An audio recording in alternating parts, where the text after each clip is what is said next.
What we call I am contains many items of what I have. And we always confuse what I am with what I have. For example, I have a body, but when I say I am, I mean the body. For example, I say I am going to Paris. That means the physical body is going to Paris. And sometimes I say I am suffering from headache. So bring a both sides. That is identifying the I am with the head. I have some dollars in my pocket and I travel and I say I am traveling. So the dollars are included in the I am foolishly. Along with the pencil and the garments we have, we say I am going. And along with the affections and the attachments and the psychological complexes we have, all these dirty things put together, we call it I am. 95% of what I am should be burned away before we stand as pure I am. Nirvana, plane of consciousness. Paranirvana. Paranirvana, the consciousness of this planet as one person. So, you will live as one with the planetary consciousness of this earth. And then there is what is called the seventh plane, Mahaparanirvana. That is what is called the total consciousness of the whole cosmos put together. For example, our cosmos is a globe of space. Millions and millions of stars, each of which is a solar system like ours. One unit space globe is called one cosmos. There are millions of such space globes coming into existence and going out of existence continuously. Just as there are millions of human beings daily dying and daily coming into birth. The total consciousness of one space globe is called cosmic consciousness. So, with this body of yours, it is possible for you to live in the cosmic consciousness. That is what is called Mahaparanirvana, plane of existence.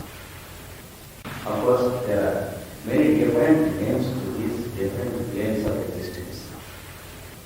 They are called lokas in Sanskrit.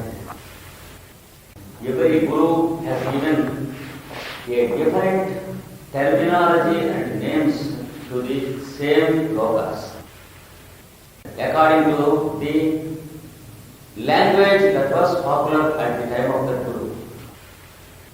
Just as we can understand them better in English now, each guru had his own language in which he could better communicate to his disciples. That's the reason why we have many different nomenclatures to the same set of lokas. This is according to one system, which is called the Tibetan Buddhistic system of naming these lokas. I am giving this terminology because it is made popular since the end of the previous century by the greatest of the Buddhistic monks called Madame Helena Petrovna Blavatsky. And he has given this nomenclature in her two grand books. One book is called Isis Unveiled. The second book is called The Secret Doctrine. And she has brought these names into popularity. And many Occidentals know them by these names. And also, afterwards, another such lady called Alice A. Bailey has brought as many as 24 volumes in which she has used the same terminology. Because the master who supplied this information to these two ladies was the same. He is called the Tibetan master, and he is also called Master Jwalko. And since that time, this nomenclature, Buddhistic nomenclature, has become more popular and more common in the Occident. And now there is no country among the non-republican countries that does not know this nomenclature. At least 10,000 from every nation and every country in the world, they are experts in the books of Blavatsky and Alice A. Bailey. About 36 languages have translations of the same literature. And there are many thousands of centers arranged for the study of these books. That's why I used this nomenclature. You have the tantrics using some other names for the same thing, and the yoga school giving another nomenclature, the Vedic texts giving another and the oldest of the nomenclatures. And another peculiarity and another speciality of this nomenclature is the last of the Buddhas, called Gautama the great Buddha, has used these names for his disciples. So it is so pious and sacred. And the first three planes of existence are called the lower principles, in which impurities can exist. Three higher planes, the three final planes are called higher principles. The fourth is called the middle principle. It is also called the alchemist, because it transforms the lower into the higher. And it is also called the metal mercury, because figuratively, mercury is said to have been transferred into gold through alchemy. And these three principles are also called soul consciousness. And in the tantras, they are represented by the triangle with the apex upward. The three lower principles are represented by the triangle with the apex downward, and the fourth fulcrum principle as the center. This is how all the tantras teach us about the human constitution. This is how the scriptures teach us about the human constitution. This is how Gautama the Buddha has given the secrets of the human constitution to his first set of disciples. And this emblem, which is given to the disciples through a period of 7 years. And during these 7 years, the disciple is expected only as a listener and not a speaker. In Sanskrit, he is called Shravaka, that means listener. Period of Savaka is 7 years. And then he is given the place of bhikkhu, that means a beggar of wisdom. And then he is called, in the third stage, Mani, that is the jewel or this emblem. And then finally, he is given this jewel with the center. It is called Manipadma. One who cared to receive all these stages in a pure and systematic way, one who kept the purity of his vehicles. He is called, by Buddha, he is called Padmapani. That is, one who has the lotus in his hand. And Buddha spoke of the purity of Padmapani.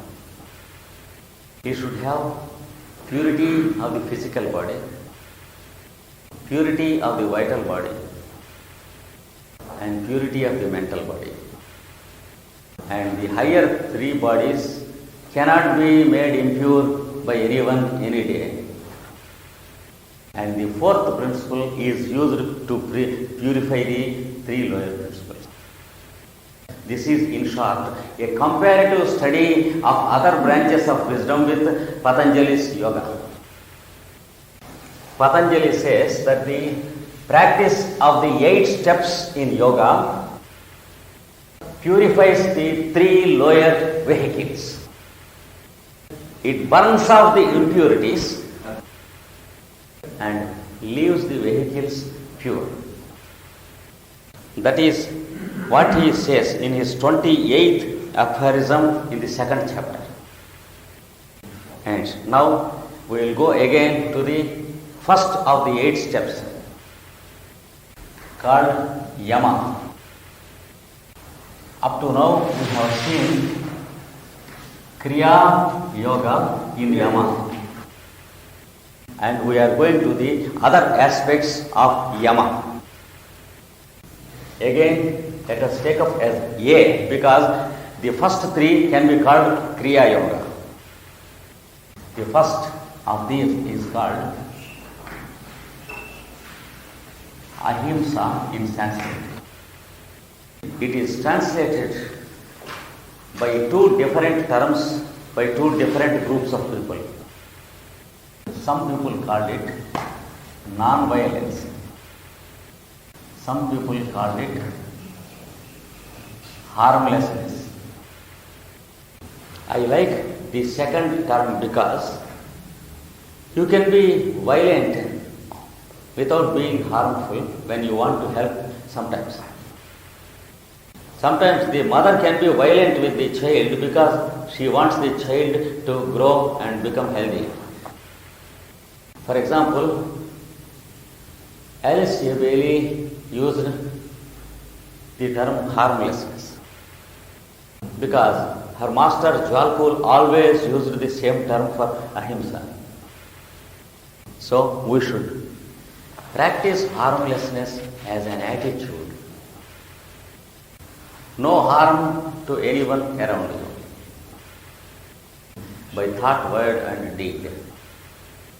This should be the attitude of our mind. If anyone questions, is it possible to live like that? That means he should wait for some time. Because this is an attitude in life and we can immediately start practicing it. And sometimes we may do mistakes. We may have faults. We may have defects. But what elevates us is the sincere attitude towards life. It is not the false logic of possibility or impossibility. The fellow who goes into logic is a grossly insincere fellow who is rather intelligent than sincere to elevate himself. So, in the process of self-elevation, it is better to reject intelligence and accept procedure given by the masters. Reject personal logic and accept what the masters say. If you want to elevate yourself, otherwise reject what they say in total and follow what you feel correct. Either follow your own intellect or follow what the masters say. There is no compromise. There is no second word or there is no third path. take the responsibility of yourself completely into your hands and do what you feel correct, or do what you feel satisfied, or leave everything to the masters and follow what they say. Even though we go on arguing for 10 years or 20 years about the truth or untruth of any one of these things, we stand where we were, where the two roads diverge. That is, do what you like or follow what the masters say. Even after 30 or 40 years of logic, intelligence and discussion, we will stand in the same place. Better to take one of the roads and proceed than to sleep as stupid in the same place. That is what Buddha said, not myself. Don't be angry with me. Buddha was a merciful man who was merciless to his followers. His close followers, they always knew him as a person who never spared anyone and who was merciless, because he was all merciful. That is what one of his direct disciples described. It is very difficult to live like that. He could live like that only because he was an avatar. He was merciless because he was all merciful. Now, about harmlessness. Follow it as an attitude in life. As far as it is possible to you, don't harm anyone, any animal or any plant. Again, the logic. Is it possible to live like that? There is the positive answer given by one of the greatest of the masters.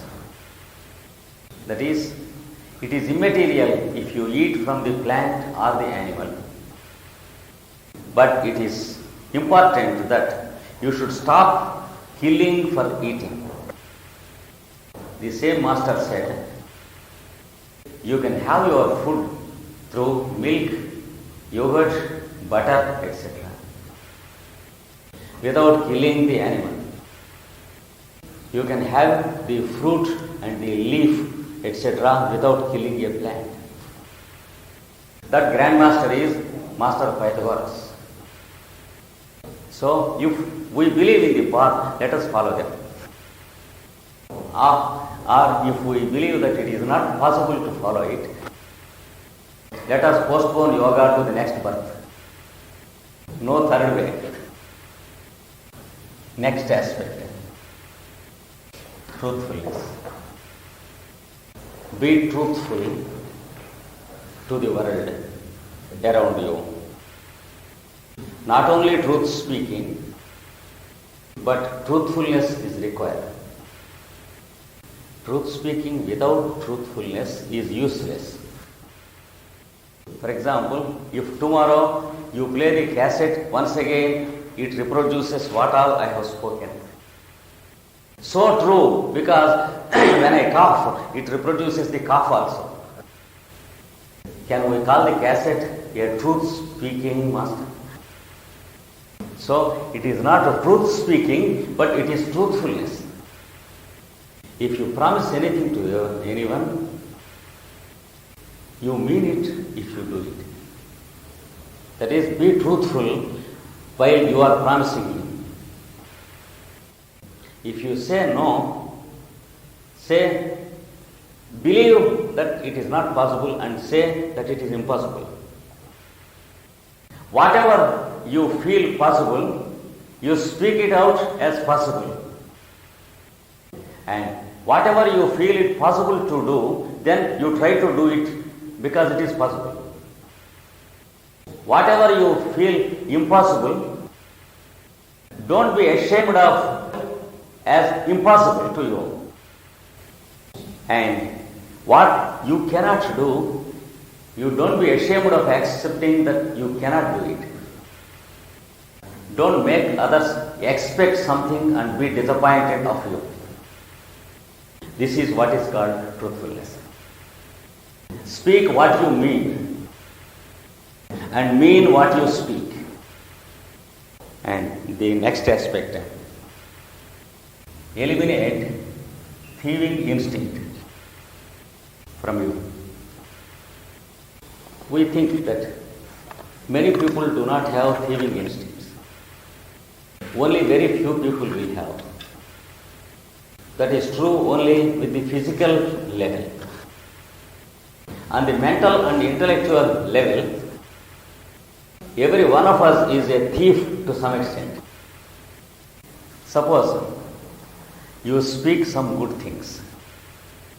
I feel that they are very good to speak.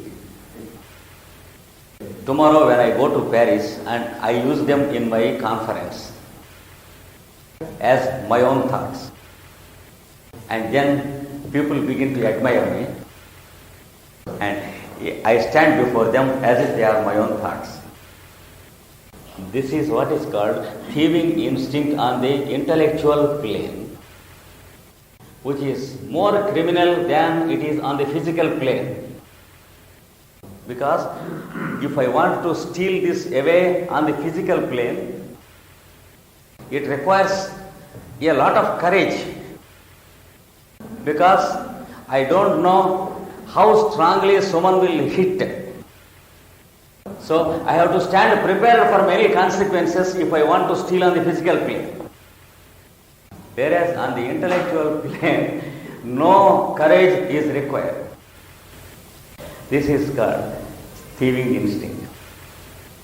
If we read the books of many foremost thinkers, we understand that their sentences and their thoughts are being stolen by many authors.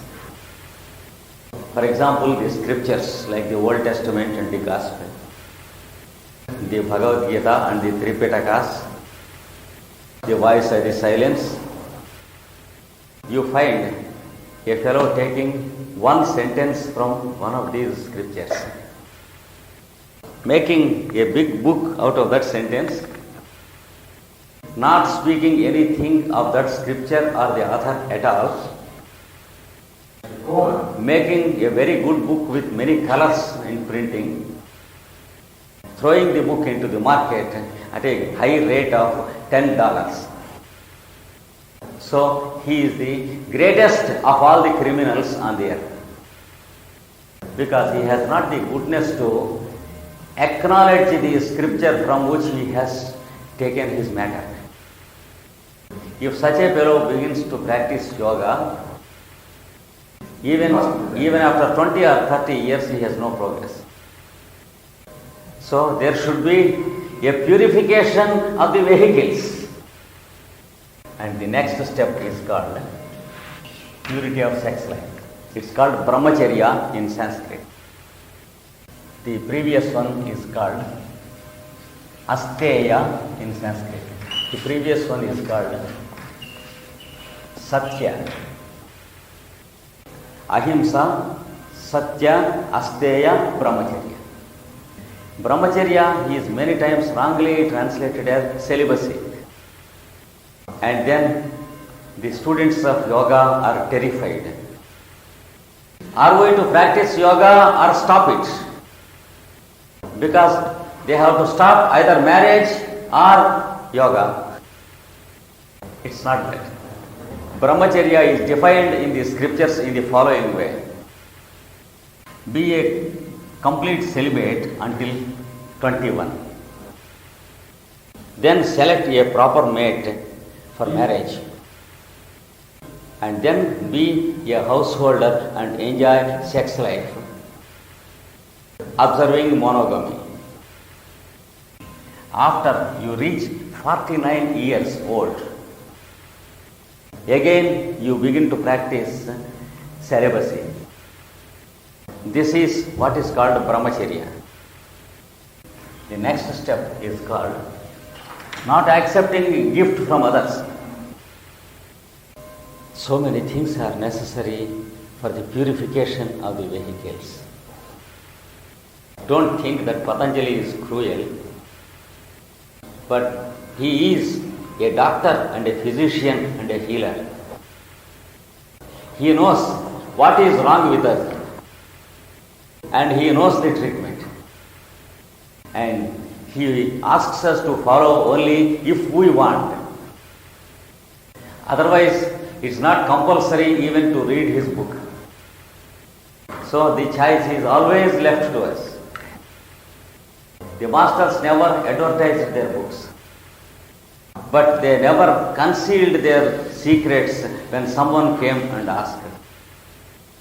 So, not accepting a gift from others. That is, some people question, how can we live in this world without accepting anything? It's not anything but a gift. What is meant by a gift? If we receive either money or something valuable for which we are not fit, it is called a gift. But if we have done something for others, and if we receive a remuneration for what we have done, it's not a gift. So you can do your profession. You can receive what is due to you. And more than that, neither accept nor expect. So it is a practice of self-contented nature, self-satisfaction. And if your work costs $100 according to the present market rate of labors, then accept 100 minus X dollars from others. This is the formula given by the ancients about the non-acceptance of gift. The formula is accept less than what you have done to others. So let you be on the giving pole, not receiving pole. It may be $99. You are in no way in obligation with anyone. Then you have no occasion to compromise with any fellow, because you have a routine to follow, a procedure to observe, and if you live in obligation with anyone, such a thing as yoga practice is not possible in life. This is called in Sanskrit aparigraha. No, the word parigraha exactly means in Sanskrit grasp, and also it means receive. Aparigraha is do not grasp, do not receive. And according to the definition given in the scriptures, it is this formula. So this is what is called yama. And then niyama, the second one. Yes, we have a break for 10 minutes. On the physical plane, the yogic student is expected to have a complete head bath at least once in a day, and change his garments once in a day. When he changes, he should use only washed garments every time, fresh washed. He is expected to have a close-cut nails, moustache and barb. So, our idea of a yogi having a barb and big hair is not correct according to the ancients. And the yoga books teach us that every 6th day The yoga student is to shave his, get his head and barb and mustaches shaved.